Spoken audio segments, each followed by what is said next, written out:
Fala, gurizada, beleza aí com vocês? Bom dia, professor. Tudo bem? Tudo e com vocês? Tá bem.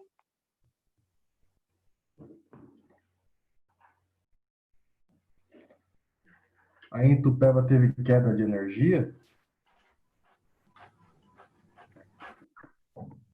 Oi, sir. Aí em Tupéva chegou a ter queda de energia? Hoje? É. Não sei, porque eu confesso que eu acabei de acordar. Hoje eu dei Ah, uma vacilada nos horários, sir. bom, como de praxe, eu vou esperar mais alguns minutos, daí já começo a explicação.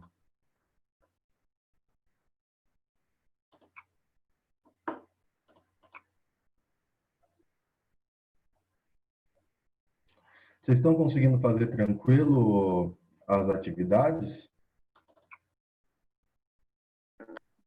Sim, senhor, tá bem suave. Ah, então tá certo. Eu, que eu tenho percebido que há pouca, que quase ninguém pergunta, poucas dúvidas. Então, mas se estão conseguindo entender, tá tranquilo.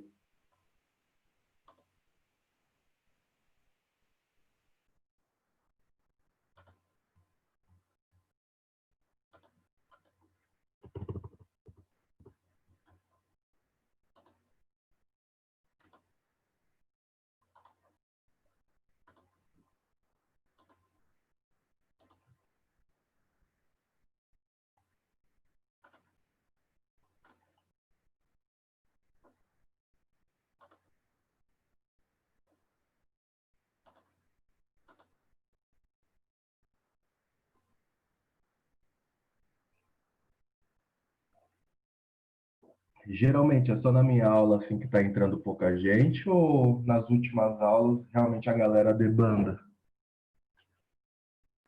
Senhor, depende. Eu acho que nas primeiras, assim, lá, as aulas que é 8 horas da manhã, entra pouca gente. E aí nas últimas também, a turma sai. Aproveitam-se do recurso que pode ver a aula gravada, né? Pessoal esperto. Bom, galerinha, vamos começar aí, né? Conforme forem chegando, mais gente for chegando, pega a explicação, daí pergunta, eu retomo aí os pontos, tá? Então, deixa eu compartilhar aqui a tela com vocês. Abram aí a apostila de vocês na página 28, tá? Como eu sempre falo, é interessante que vocês tenham aí em mãos a apostila, tá? Que quando for propício, eu pego e faço a leitura do texto na apostila, beleza? Eu acho que na última aula eu já não fiz isso e hoje também vou manter a... Deixa eu só interromper aqui para facilitar. Hoje eu vou manter também o mesmo padrão, tá? Não vou bloquear para vocês ativarem o microfone. Eu vou deixar liberado conforme vocês tiverem alguma pergunta, algum questionamento, vocês liberam aí o microfone, beleza? E aqui com vocês já é mais tranquilo, né? Então vamos... Só deixa eu pegar aqui a caneta. Pois bem, gente, hoje também a gente vai falar sobre filosofia. Continuaremos aí o módulo 4, que fala sobre a filosofia analítica, a questão da linguagem.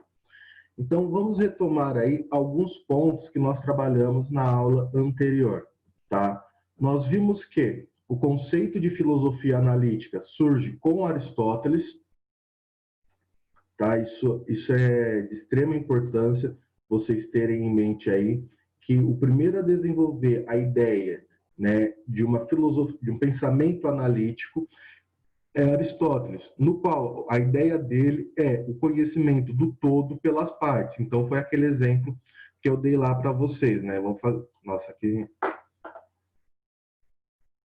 só piora a situação, mas é aquele exemplo, então, lá que eu dei. Imagine aqui, então, que o círculo seja o todo, né? Então, se eu quero entender o que é a vida, né? Então, Aristóteles ele vai pegar e falar o seguinte: ora, Emílio, para você entender o que é a vida, você tem que dividir a vida em vários pedaços, em várias partes,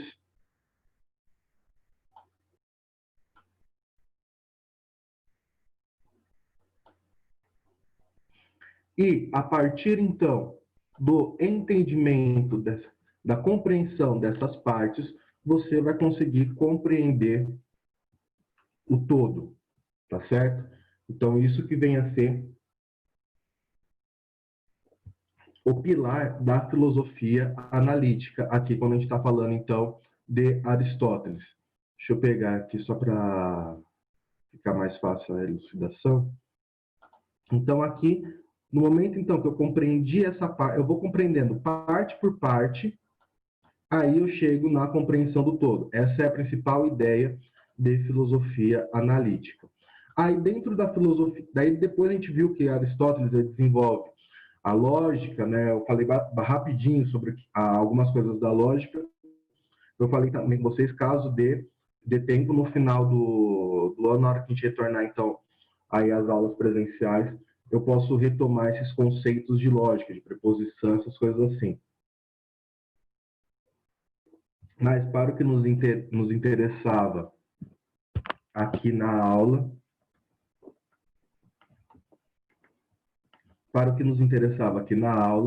era isso daqui.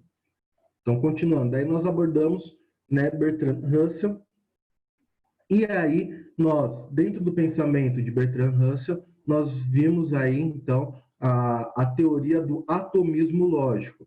E aqui, galera, a compreensão do atomismo lógico é extremamente importante, tá? Para a gente entender um pouquinho as ideias de Wittgenstein. Então, o atomismo lógico, ele se fundamenta nessa teoria aqui das descrições definidas.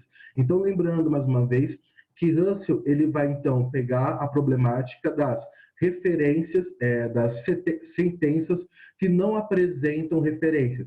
Por quê? Na visão de Russell, vai estar muito ligado que, em relação à referência,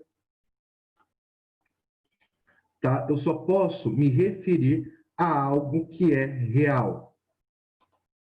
Então, eu só posso falar algo que está na realidade. Então, aqui só retomando. E é essa a principal ideia que Wittgenstein irá pegar, absorver de Russell, que a gente mais para frente vai falar. Aí, um grande exemplo do atomismo lógico é a proposição, né? O atual rei da França é careca. Então, no que consistia o atomismo lógico? Eu desmembrar a sentença em suas menores partes. Aí que vem, então, o desenvolvimento inicial da filosofia analítica da linguagem, tá? Embora a analítica da linguagem propriamente dita, quem vai estruturar, quem vai fundamentar, será Wittgenstein. Beleza? Será o próprio Wittgenstein, ok? Então, vamos lá então, para a aula de hoje. Deixa eu limpar aqui. Então, lembrando aqui, gente, que eu só fiz uma breve retomada para a gente conseguir compreender melhor aí o pensamento de Wittgenstein. Então, quando a gente vai falar desse carinha aqui, Ludwig Wittgenstein, que nasceu em 1880 e faleceu em 1951, então quem foi ele, né? Ele é original da Áustria, beleza? A título de curiosidade, Wittgenstein, ele vai lutar na Primeira Guerra Mundial, né, pelo Império Austro-Húngaro. Wittgenstein aqui, ele vai participar, ele vai ser membro de uma família erudita, né, o que vai proporcionar para ele aí uma educação de ótima qualidade. E antes de entrar na parte da filosofia, né, antes de focar seus trabalhos na filosofia, Wittgenstein ele vai estudar engenharia e matemática. A engenharia, se eu não me engano, ele vai estudar na Alemanha, e matemática ele vai estudar na Inglaterra. Então, no tempo que ele estava estudando na Inglaterra, ele vai entrar em contato aí com o pensamento de Bertrand Russell. E então, o Wittgenstein ele foi aluno de Russell, né? E aí já apresenta uma das principais características, né, da personalidade de Wittgenstein. O próprio Russell, né, falava que Wittgenstein era uma mente totalmente brilhante.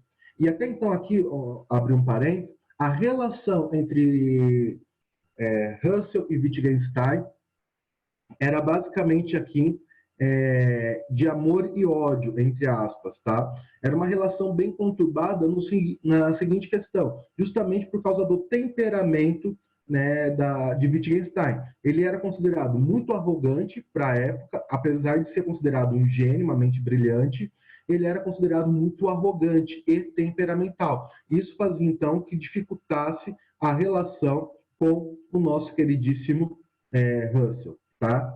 Aí Wittgenstein, para o que nos interessa, terá duas grandes obras.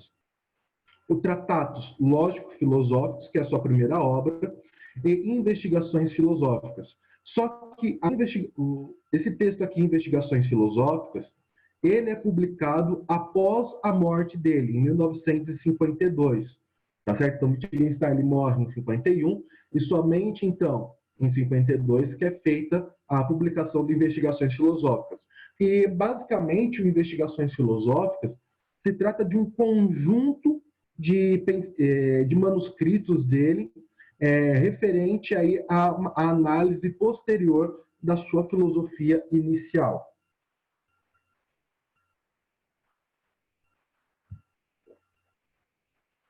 Então, aqui, de antemão, faz necessário a gente avaliar que, quando a gente vai falar sobre o pensamento de Wittgenstein, nós estamos falando aí, então, um pensamento que pode ser dividido no primeiro Wittgenstein e num segundo Wittgenstein. Para a gente entender melhor o pensamento dele, eu fiz essa divisão, tá certo? Alguns devem estar pensando assim, mas, professor, basicamente, todo filósofo, né, pensa de uma forma quando é jovem e amadurece as ideias e pensa de uma forma diferente. Mas se a gente for pegar, assim, quando a gente fala primeiro e segundo, no caso de Wittgenstein, é porque realmente são pensamentos bem conflitantes, tá? Se nós pegarmos, por exemplo, Platão, a gente tem o pensamento da juventude platônica e ele vai amadurecendo, mas basicamente a linha de pensamento de Platão vai ser mantida, né? A gente vai vendo uma evolução dentro desse pensamento. Quando a gente está falando de Wittgenstein, o que nós estamos falando? Ele primeiro escreve, então, tratados. Aí, depois, ele vem com as investigações filosóficas e muda radicalmente a linha de pensamento que ele estava indo, né? Então, seria basicamente, a grosso modo, de modo bem simplório, eu pegar dentro da matemática um exemplo e falar assim, ó, eu defendo a ideia que é um consenso, vamos supor que eu sou matemático que descobri que 2 mais 2 é igual a 4. Né? Então, eu manifestei essa ideia e tal, aí com os meus 50 anos, por exemplo, eu chego lá e falo assim, não, mas essa teoria que 2 mais 2 é igual a 4 não está certo, 2 mais 2 é igual a 5. Gente, é óbvio que é um exemplo estapafúrdio, mas para vocês entenderem como foi radical a mudança aqui do pensamento de Wittgenstein. Beleza? Aí, dentro disso, né, se concentra que o principal eixo, né, a principal questão dentro da obra de Wittgenstein vai ser a lógica, tá? Até mesmo porque ele pega essa questão de Russell, tá? Como eu falei, aqui Wittgenstein ele vai sofrer muita influência de Russell e também de alguns outros pensadores em relação à linguagem, mas principalmente aqui Russell. Se eu não me engano, na questão biográfica de Wittgenstein, ele chegou até mesmo ser secretário de Russell. Então, eles eram até mesmo, eles eram muito próximos, realmente. Embora fosse uma relação conflituosa, eles eram muito próximos.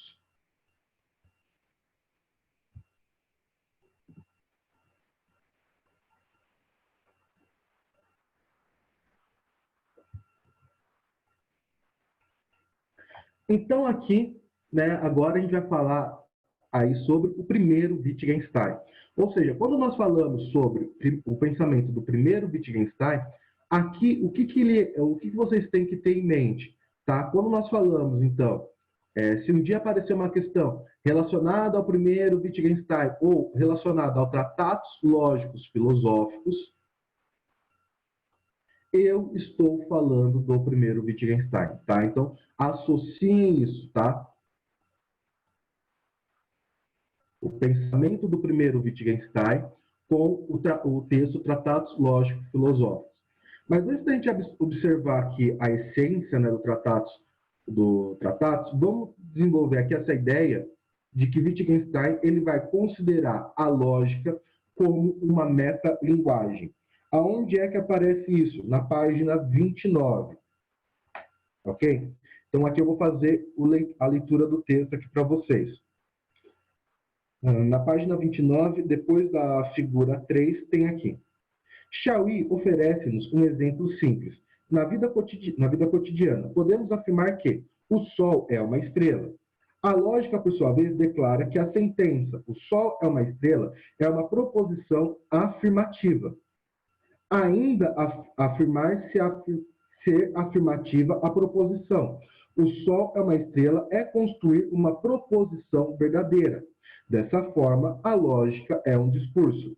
Dizer ser uma proposição verdadeira, o reconhecimento de ser afirmativa a proposição "o Sol é uma estrela", que tem como objetivo um outro discurso.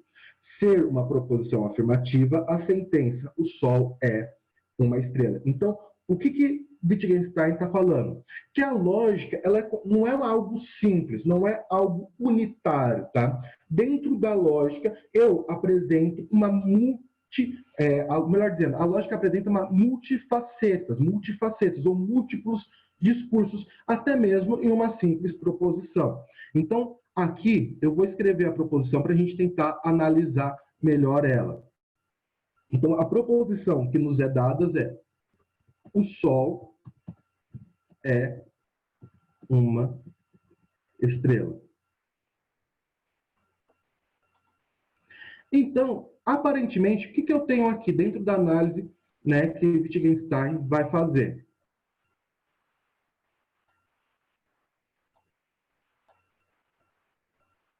Basicamente, eu tenho duas afirmações. A primeira afirmação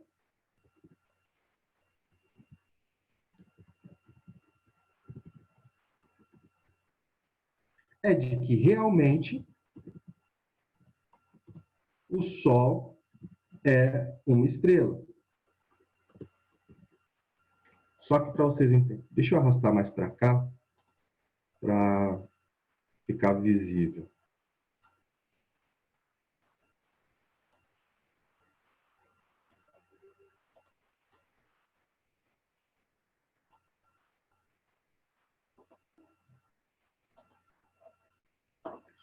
Aí lembra que eu falei que o Sol é uma estrela? Isso é uma proposição. As proposições, elas podem ser verdadeiras ou falsas, tá?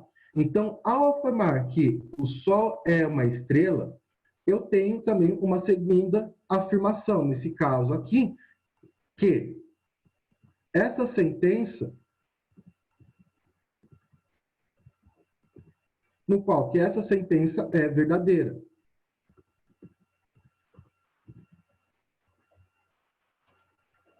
Então, o que Wittgenstein vai pegar? Ora, se em uma proposição simples eu já apresento essa multiplicidade, em uma questão simples de lógica, tá? Eu estou pegando aqui, ó, eu só estou analisando um enunciado. Então, se numa questão simples eu já apresento essa múltipla visão da lógica, logo, a lógica ela se apresenta comigo como uma metalinguagem, tá? Então, eu tenho, nesse caso aqui, o que Wittgenstein vai falar? Se a lógica ela é uma metalinguagem, para compreendê-la, ou seja, para compreender a lógica, eu tenho que estudar as suas partes. É por isso, então, que a gente vai falar que é Wittgenstein que vai desenvolver, propriamente dita, a filosofia analítica da linguagem. Justamente por esse caráter múltiplo que a linguagem nos apresenta.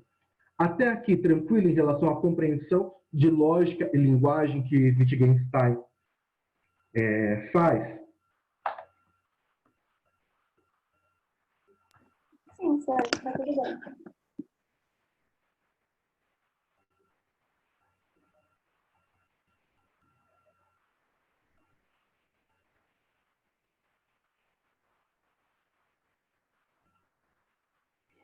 Então, vamos aqui, já que está tudo tranquilo aqui, deixa eu limpar essa poluição visual.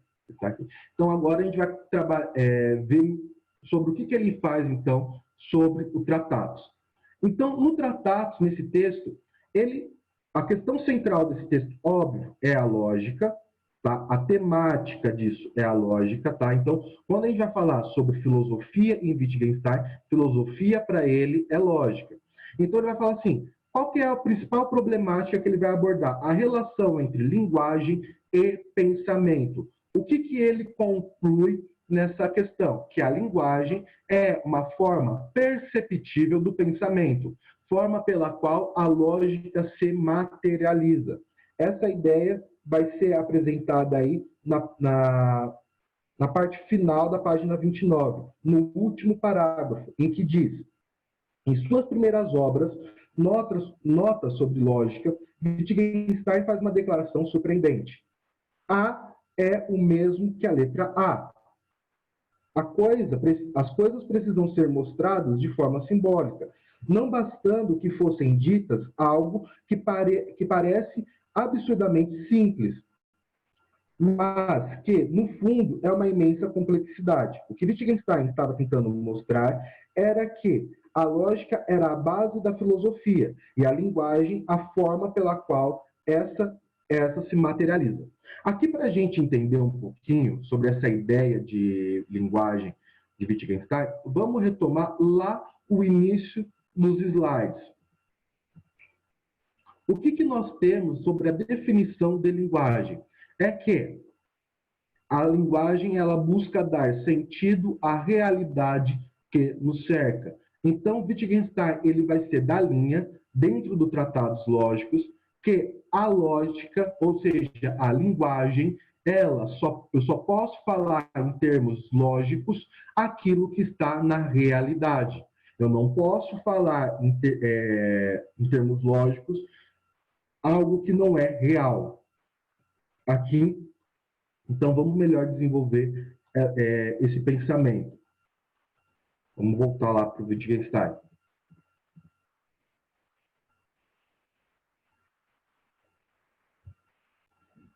Então, lembra lá, sentido, referência, tudo isso. Então, o que ele vai falar? Dentro dos tratados, ele vai desenvolver a teoria do retrato dos significados.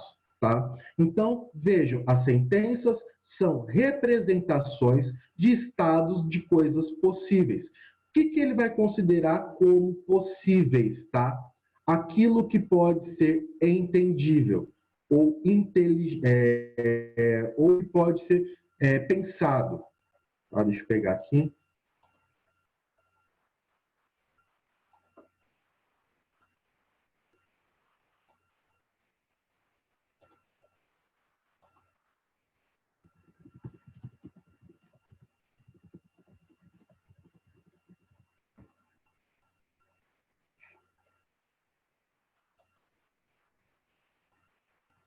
Então, a primeira característica é essa: eu só posso falar algo que pode ser pensado. E o significado dessa coisa que pode ser pensada tem que ser determinado pela sua natureza, ou seja, pelo mundo. Mais uma vez, eu só posso falar aquilo que é real. Então, no exemplo que Wittgenstein nos traz, que seria, né, o exemplo que a gente usou, que é o Sol é uma estrela, o que Wittgenstein vai falar? Em termos lógicos, eu posso realmente afirmar isso. Por quê? Primeiro, quando eu estou falando, quais são as coisas que eu estou falando aqui? Quais são os objetos? Quais são as coisas que eu estou designando? A saber, Sol e a saber, estrela. tá? Essas são as coisas que eu estou manifestando nessa sentença. Ora, eu posso conseguir compreender intelectualmente o Sol?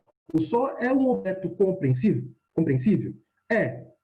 A estrela também é um objeto racionalmente compreensível? Também é. Eles existem na realidade, ou seja, no mundo das coisas. Eles existem? Existem. Então eu posso falar. Então é permitido que eu possa falar com propriedade sobre o Sol ser uma estrela. Tá? E aí, professor, então se algo não existe na realidade, se algo não é determinado pela natureza do mundo, tá? O que Wittgenstein vai falar? Então, aí ele tem a máxima: sobre aquilo que não pode se falar, deve-se calar. Ou seja, eu não posso falar daquilo que não existe ou daquilo que não é inteligível. Como assim, professor? Não estou conseguindo entender. Aí, então,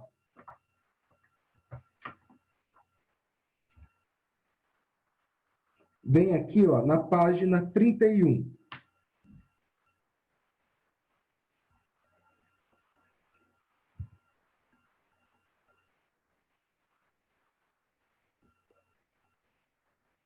Na página 31, nós temos aqui, ó, logo no comecinho. Pode-se falar sobre o que é possível no campo da lógica. No entanto, não é como dizer se algo é verdadeiro. O que Wittgenstein propõe é que só pode demonstrar algo que é verdadeiro. Daí surge o aforismo de Wittgenstein: sobre aquilo que não se pode falar, deve-se calar. Fala-se sobre o que é possível. Se for impossível, aí seria interessante vocês grifarem. Se for impossível, se não fizer sentido no ponto de vista lógico, não há como expressar por meio da linguagem. Aí qual que é o exemplo que traz aqui na apostila? Por isso, não se pode falar de Deus. Embora Deus exista, ele não pode ser falado ou pensado. Deus é inexpressível, é revelado por meio de uma experiência mística espiritual. Então, o que ele está falando? Por exemplo, eu não posso falar em termos de linguagem de metafísica. Tá? Aqui a gente pegar a questão de Deus. No caso de Deus, o que ele está falando? Porque Deus, na visão de Wittgenstein, tá? Não se dá pela experiência lógica. A explicação de Deus não se dá por uma experiência lógica. Eu posso aqui usar os melhores argumentos racionais para explicar Deus, mas se eu não tiver uma vivência mística sobre Deus, sobre o conceito de Deus, eu não consigo experimentá-lo. Tá? Eu posso ser o maior intelectual do mundo, mas no caso, por exemplo, se eu não tiver fé, eu não consigo experimentar essa visão de Deus. Por isso que ele está falando.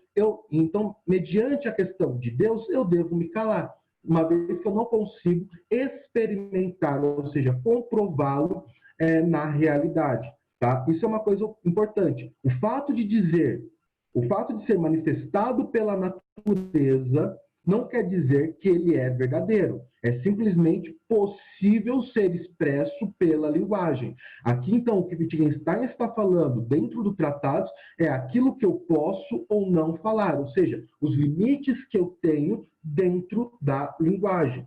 Tá? Então, a linguagem, na visão do primeiro Wittgenstein, barra no limite da natureza, da realidade. Uma vez, então, que é muito importante vocês destacarem que a linguagem é uma forma perceptível do pensamento, né? É a forma materializada dele, se apresenta no mundo real, beleza?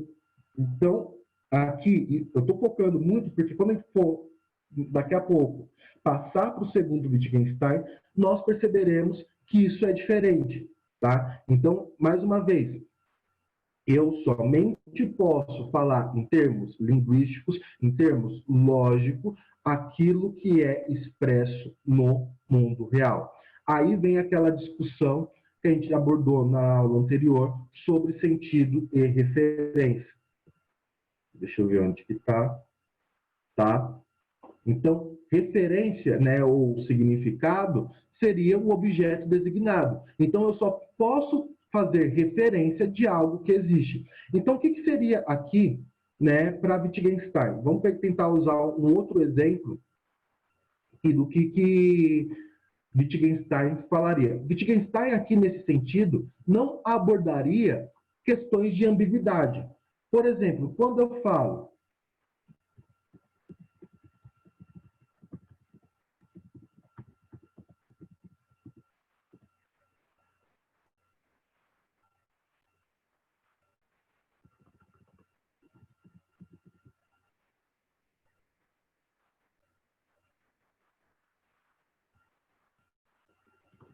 deixa eu ver.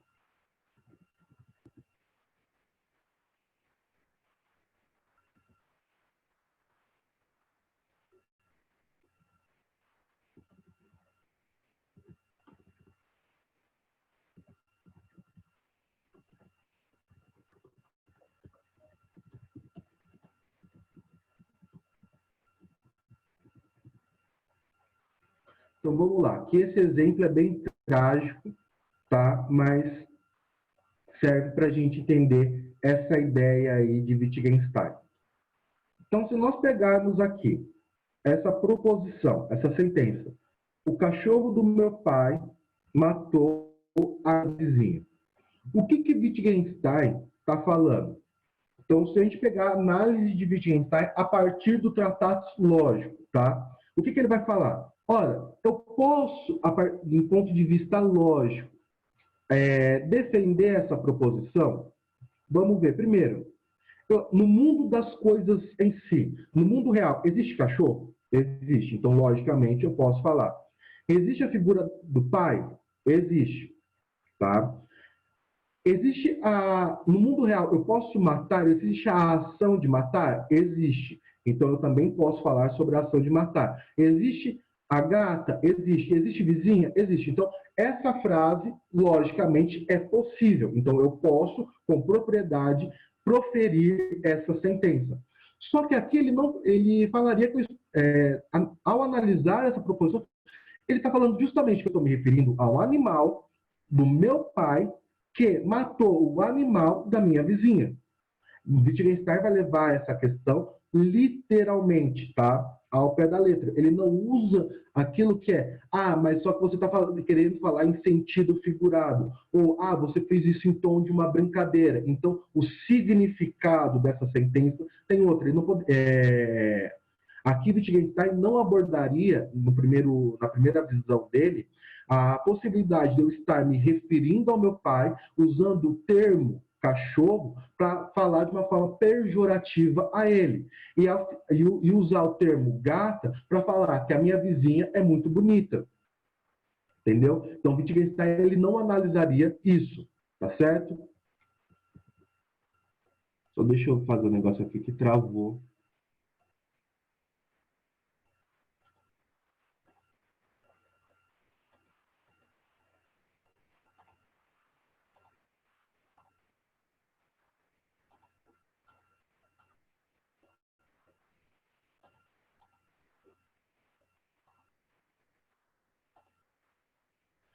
Rapidinho aqui que travou de novo a tela.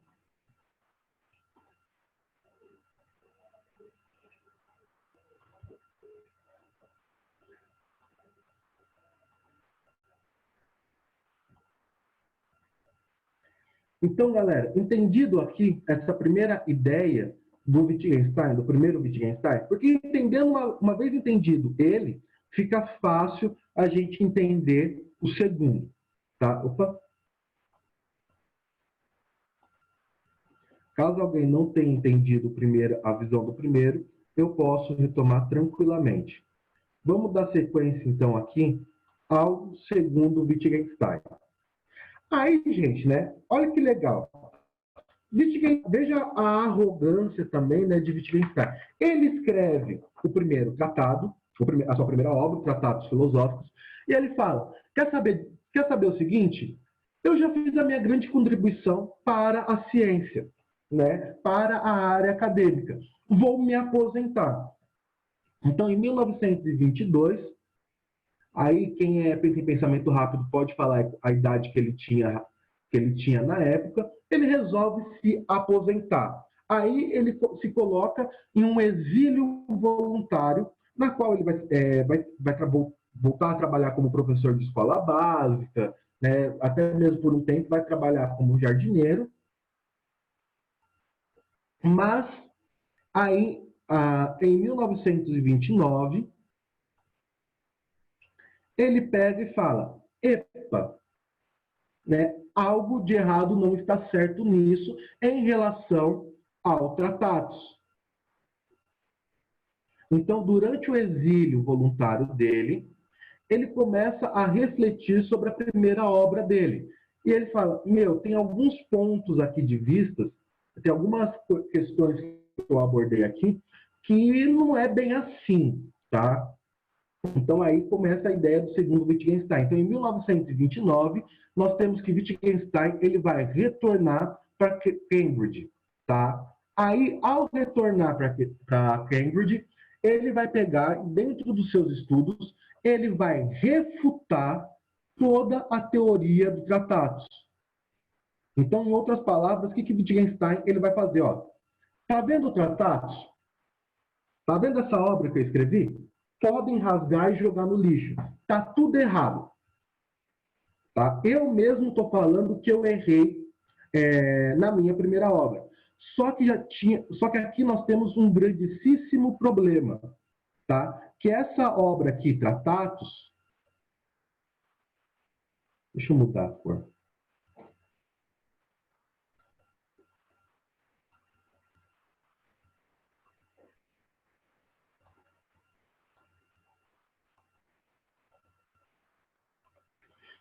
Terá uma grande aceitação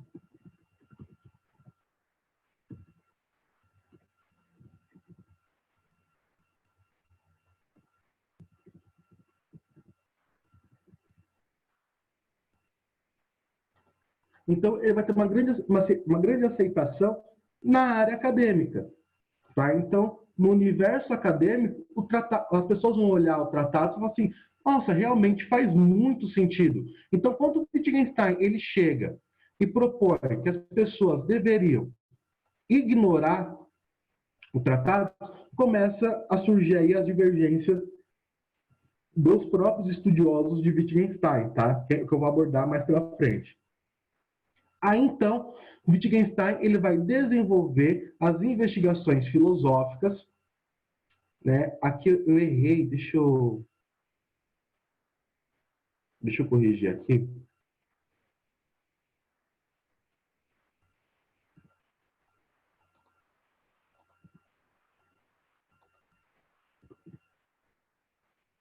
Investigações filosóficas é de 1952. Ainda que a questão principal a ser abordada por Wittgenstein ainda é a natureza da linguagem. Tá? Wittgenstein ainda aborda essa temática. Só que agora ele vai abordar essa temática e o que ele vai falar então? Então vamos ver. Ele contraria a sua teoria inicial de que oh, Jesus amado, errei de novo aqui na escrita.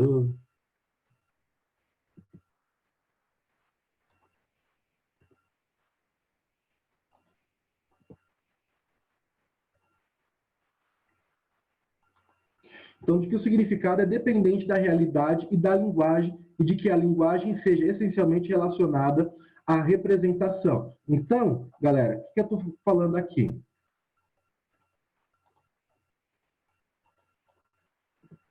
Tudo isso que Wittgenstein falou, tá? Ele vai pegar e falar assim, ó, nas investigações filosóficas, ele vai pegar assim, ó, tudo isso vocês vão ignorar. Essa teoria apaga, apaga, apaga, apaga, e passem a aderir essa minha nova teoria, que é a teoria dos jogos de linguagem. Tá? Agora, do que Wittgenstein vai falar? Ó? O que ele diz? Os objetos servem tanto como eles servem como elucidação do significado. Então, o que acontece? Se eu falar laranja, deixa eu pegar aqui, vamos lá. Leandra,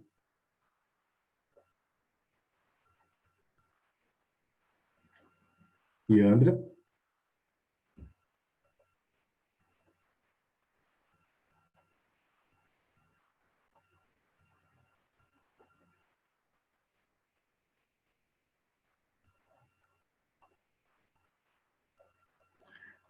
Então vamos lá, Yandra. Se eu pegasse e falasse assim, ó, a primeira coisa que vem na sua mente quando eu falo sobre laranja, o que aparece?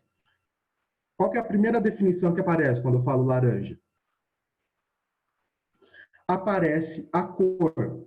Então veja aqui que eu posso usar laranja para me referir a uma cor. Existe a cor laranja na realidade? Existe. Mas eu também não posso falar da laranja, a fruta. Então o que Wittgenstein começa a pensar? Cara, se eu pegar e ignorar o sentido com o qual a coisa em si, a coisa do mundo real é falado, eu posso criar vários outros problemas linguísticos. Tá? Porque, por exemplo, eu posso falar da laranja cor, eu posso falar da laranja fruta, e aí? Se eu pegar ao pé da letra, então o que esse objeto significa? Tá? É então aí que ele vai desenvolver a teoria dos jogos de linguagem. Então, quando eu falo sobre o segundo Wittgenstein, tá? Aí então é isso que vocês têm que gravar. Deixa eu pegar aqui. Quando eu falo sobre o segundo Wittgenstein, eu estou falando sobre investigações filosóficas,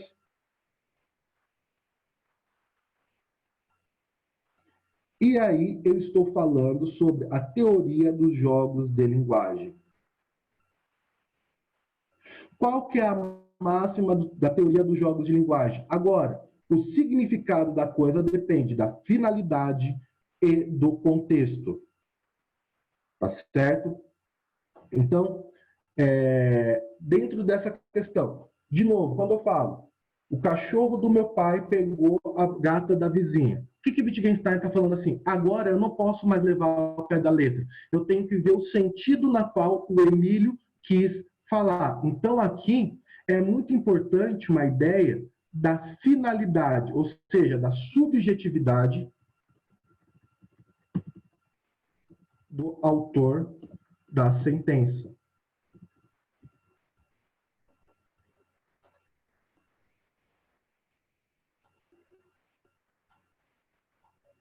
Então, nesse caso aqui, vou retomar aquilo que eu falei do cachorro. Então, vamos lá. Qual que é a sentença que eu estou pegando aqui? Eu vou abreviar para ficar mais fácil. O cachorro do meu pai matou a gata da vizinha. O que Wittgenstein vai falar? Se ele fosse analisar agora sobre a ótica das investigações filosóficas, ele pegaria e falaria assim, quem proferiu essa sentença? Ora, quem proferiu essa sentença, então, foi o Emílio.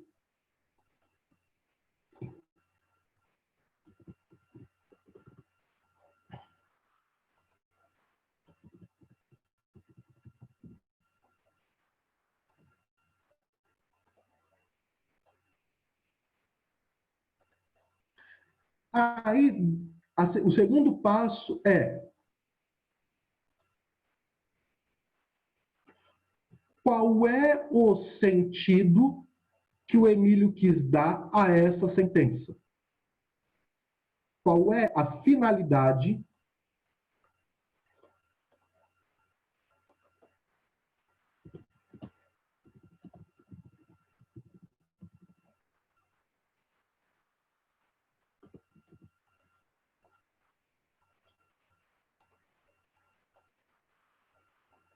Então, qual é a finalidade que o Emílio quis dar ao proferir essa sentença? Ou seja, então será que o Emílio, ao falar isso, ele realmente quis dizer que era o animal cachorro que matou um animal gato e envolveu o pai dele e a vizinha do pai dele? Ou o Emílio aqui, a finalidade dele foi realmente fazer uma brincadeira com o pai dele e com a vizinha? Então aqui, né, Wittgenstein ele vai considerar aqui a subjetividade um elemento fundamental, coisa que ele não considerava na sua primeira obra. Tá? Na sua primeira obra, ele considerava a linguagem como sendo uma mera representação, e mera coloca entre aspas aqui, tá?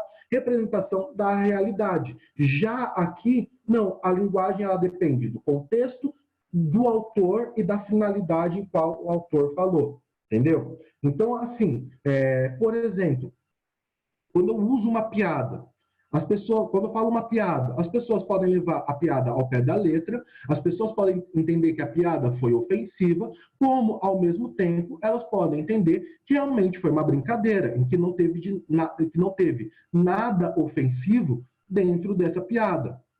Tá certo? Então, aqui, gente, só para vocês entenderem aqui,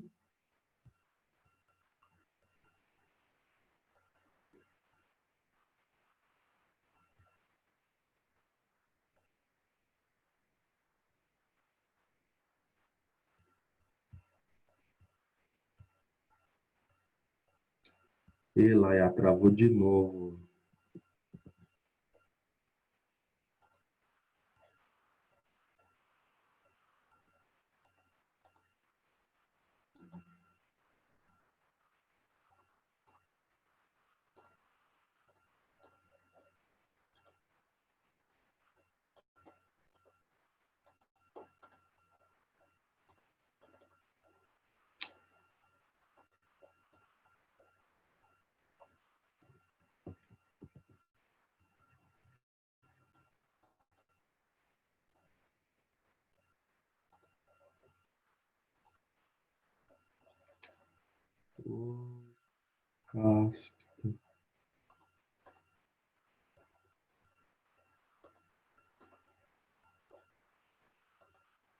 Então, gente, só para finalizar aqui, eu não sei se vocês estão conseguindo ver direito, mas aqui para mim travou tudo aqui, então seria aqui, então, só para, mais uma vez, só para finalizar, Wittgenstein, o primeiro Wittgenstein, então, é o Wittgenstein do Tratados, que ele pega, então, fala que a linguagem, ela é uma representação da realidade, tá? Então, que eu não posso falar aquilo que não pode ser logicamente abordado, tá? Ou seja, aquilo que não é possível dentro da realidade. E aí, o segundo Wittgenstein,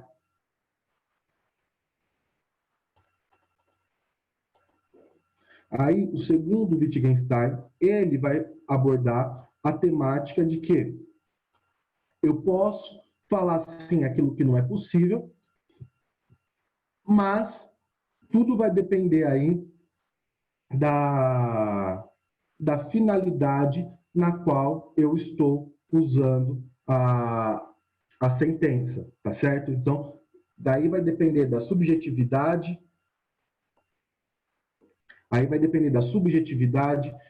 vai depender aí do sentido que eu busco dar, tá? Do contexto que ela está inserida, e não somente se ela é real ou não, se ela é possível ou não.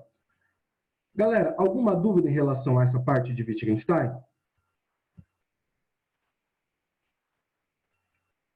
O final acho que ficou meio confuso por causa que tinha travado aqui para mim, mas alguma dúvida, algum questionamento? Achei tranquilo, senhor. Tudo em ordem, então? Se vocês forem ler na apostila, a parte que fala sobre o segundo Wittgenstein, que é pequena, seria aqui na página 31, só para acabar. Para Wittgenstein, o jogo de linguagem consistia em utilizar a linguagem para representar o objeto de certa forma determinado, a partir daí a concepção da sua realidade.